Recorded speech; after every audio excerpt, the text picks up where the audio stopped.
Ganda!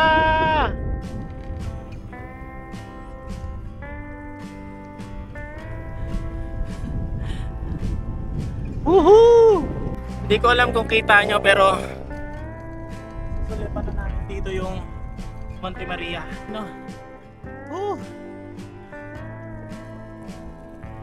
May...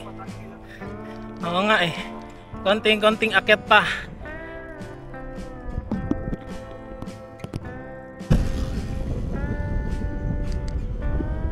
Talagang papatayin ka dito.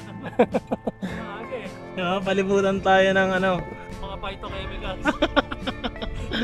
Mga electromagnetic kinesis.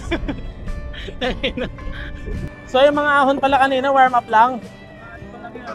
Walang yan. Ayun, doon pa tayo sa kabila. Ayan oh. So dadaanan pa natin yung gilid-gilid ng dagat at saka ng mga bundok.